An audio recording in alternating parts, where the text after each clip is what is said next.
Hi everyone, আসসালামু আলাইকুম। আমি তাহেবা, সিক্রেট ব্লগার তাহেবার চ্যানেলে আরেকটা নতুন দিনে নতুন ব্লগ নিয়ে তোমাদের সামনে হাজির হয়েছি। আশা করছি আমার আজকের দিনের এই ভিডিওটা তোমাদের একটু হলেও ভালো লাগবে, তাই ভিডিওটা স্কিপ না করে পুরো ভিডিওটা দেখার অনুরোধ রইল। তো কয়েকদিন ধরে কিন্তু একদমই ইরেগুলার ভিডিও আপলোড করছি, একদিন দুদিন ছাড়া ছাড়া হয়ে যাচ্ছে। আর যেহেতু রোজা পড়ে গেছে বুঝতেই পারছো, তাই একটুখানি কিন্তু ভিডিওটা আপলোডের এদিক ওদিক হচ্ছে।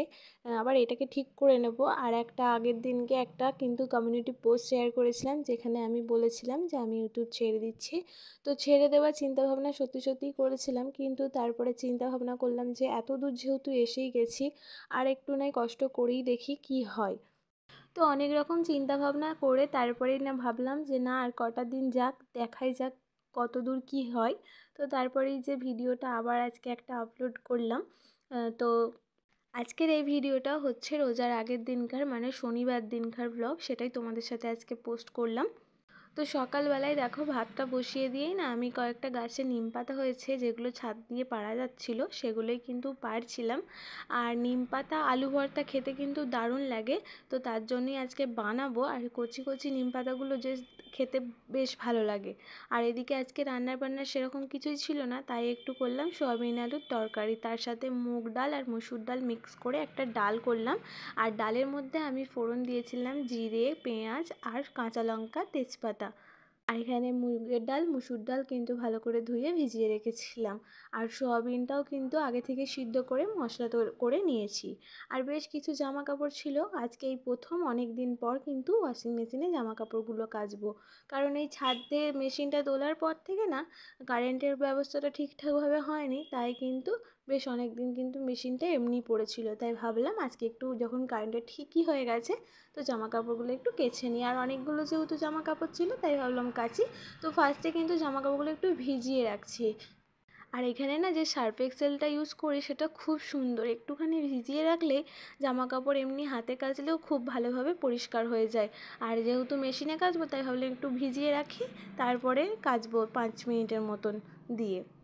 তো তারপরে সমস্ত টুকটাক কাজ করে নিয়ে দুপুরবেলা কিন্তু একটু শুয়ে পড়েছিলাম, আর সেরকম ভিডিও করা হয়নি। বিকেলবেলা এই যে ছাদে এতগুলো কঞ্চি নিয়ে এসে দিয়েছিল আব্বা। কদিন ধরেই বলেছিলাম কাঠ ছিল না ভালো, অল্প কাঠ ছিল, সেটা দিয়ে রান্না করেছিলাম। আর কিছু এরকম বড় বড় কঞ্চি সেগুলো কিন্তু এনেছিল। আর এই বড় বড় কঞ্চিগুলো ছাদের মধ্যে ছড়িয়ে থাকলে ছেলেটা খেলাধুলা করে তো কোথায় পড়ে যাবে, তাই ভাবলাম এখন বসে বসে কঞ্চিগুলোকে ছোট ছোট করে নিই। আর যেহেতু ছাদের মধ্যে কঞ্চিগুলো কাটছি, তাই আওয়াজ হবে বলে এক দুঘা করে দিয়েই কিন্তু ভেঙে নিচ্ছি এগুলো। আর এই কঞ্চি কাটতে কাটতে যত সাবধানতা অবলম্বন করছিলাম, তারপরে না হাতটাই কেটে গেল আমার। কারণ কঞ্চিগুলোর যে ছালগুলো হয় সেগুলো না ভীষণই ধার হয়, একটুখানি লাগলেই হাতটা অনেকটা কেটে যায়। আমারও সেম আজকে ওই মানে চিন্তাভাবনা করতে করতে কাটছিলাম, তো যার জন্যই মানে হাতটা আমার কেটে গিয়েছিল। তো আমার আজকের ভিডিও দেখতে দেখতে যদি তোমাদের কোনো পার্ট বা অংশ ভালো লেগে যায়, তাহলে কিন্তু একটা লাইক করতে ভুলো না। আর তোমরা যারা আমার চ্যানেলে নতুন, চাইলে কিন্তু আমার চ্যানেলটা সাবস্ক্রাইব করে আমার পাশেই থেকে যেতে পারো। আর যারা এই কাজটা অলরেডি করে দিয়েছো তাদের করে কিন্তু অসংখ্য অসংখ্য ধন্যবাদ। আর এই যে দেখো হাতে কিন্তু অনেকটাই কেটে গেছে, আর অনেকটা রক্তও বেরিয়েছে। তারপরে কাঠগুলো সব কুচিয়ে আবার ঝাড় দিয়ে নিচ্ছে এখন ছাদটা। আর আগের মতন না এই ছাদে নিম পাতা কিন্তু পড়ে না, কারণ নিম পাতাগুলো সব ঝরে গিয়েছে। এখন ছোট ছোট কিন্তু কচি কচি নিম পাতা মানে গজাচ্ছে, যার জন্য ছাদটা আর অপরিষ্কার হয়ে থাকে না, ছাদটা বেশ পরিষ্কারই হয়ে থাকে। একবার ঝাড় দিলে সারাদিন পরিষ্কারই হয়ে থাকে। আর যেহেতু এখন কাঠগুলো কেটেছে, তাই একটু নোংরা হয়ে গেছিলো, তাই ভাবলাম একটু ঝাড় দিয়ে দিই। ছাদটা ভালোভাবে সুন্দর করে ঝাড় দিয়ে জামা কাপড়গুলো কিন্তু তুলে নিয়েছি। আর এখন চলে যাব দুপুরবেলা যে থালা বাসনগুলো ছিল সেগুলো মেজে নিতে। আর আজকে না সকাল থেকে বেশ অনেকগুলোই কাজ করেছি, ভিডিও তোমাদের সাথে সেরকম কিন্তু শেয়ার করিনি, কারণ অনেক তাড়াহুড়োর মধ্যে কাজগুলো করেছি। যেহেতু কাল থেকে রোজা পড়ে যাচ্ছে, তাই ভিডিওটা আর করা হয়নি। ঘর দৌড় পরিষ্কার করা, মাজা ঘষা সব করেছি জানো তো। আর যেহেতু ঘর পরিষ্কার করতে করতে না একটা দারুণ জিনিস, মানে একটা নয় অনেকগুলোই দারুণ জিনিস আমার চোখে পড়েছে। আর যে জিনিসগুলো দেখে সত্যি আমি প্রচণ্ড ইমোশনাল হয়ে পড়েছিলাম, কারণ সেগুলো হচ্ছে আমার প্রথম সংসারের জিনিসপত্র, বাসন কোসন সেগুলো। প্রত্যেকটা মেয়ের কাছে তার সংসারের ছোট ছোট জিনিস থেকে যে কোনো জিনিস বলো না খুবই মায়ার হয়, কারণ সে সংসারের প্রথম জিনিসগুলো সে নিজে হাতে সেই জিনিসগুলোকে কেনাকাটা করেছে, সেগুলোকে সাজিয়েছে। আর সত্যি কথা বলতে আমি যখন ওই আলাদা সংসারে ছিলাম, তখন না মনে হতো যে না অনেক ভালো আছি, ডাল ভাত খেয়েও না মনে হয় যেন শান্তিতে আছি।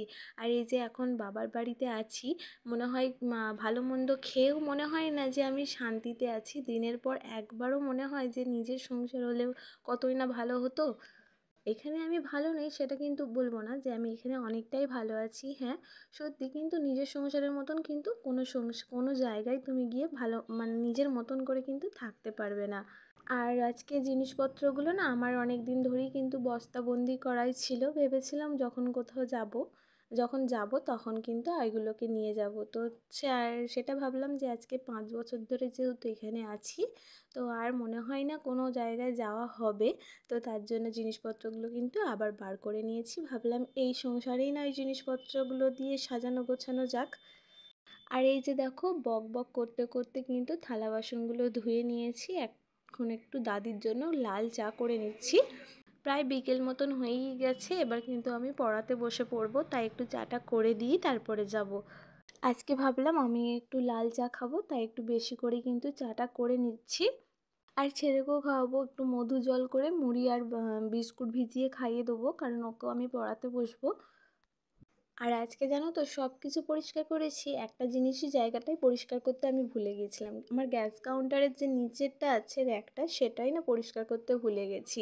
তারপরে বেশ কিছু আমার কৌটো কাউটা বার করেছি, ডাব্বা, সেগুলোকেই কিন্তু এখন ধুয়ে এগুলোকে সাজাবো। আর যে থালা বাসনগুলো আমার বার করেছি সেগুলো না আলমারির মধ্যেই রেখে দিয়েছি, কারণ ওগুলো সব কিন্তু ধোয়া মাজাই ছিল। আমি সব ধোয়া মাজা করেই বস্তার মধ্যে ভরে রেখেছিলাম। আর সেগুলো সরাসরি এখন আলমারির মধ্যে রেখে দিয়েছি। আর বাকি যে কৌটোগুলো সেগুলো বার করেছি, যেগুলো ব্যবহার করব।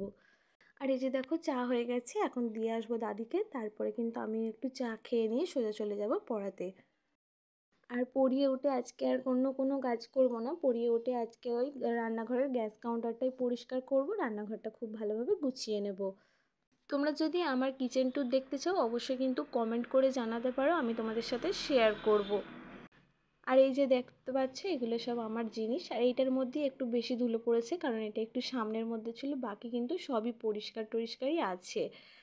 তো চলো আজকে ভিডিওটা এখানেই শেষ করছি। ভালো লাগলে অবশ্যই একটা লাইক করে দিও, আর ভালো লাগলে একটা কমেন্ট করে জানিও যে তোমাদের কেমন লাগলো ভিডিওটা। দেখা হচ্ছে তোমাদের সাথে নেক্সট আর একটা ভ্লগে। ততক্ষণ সবাই ভালো থেকো।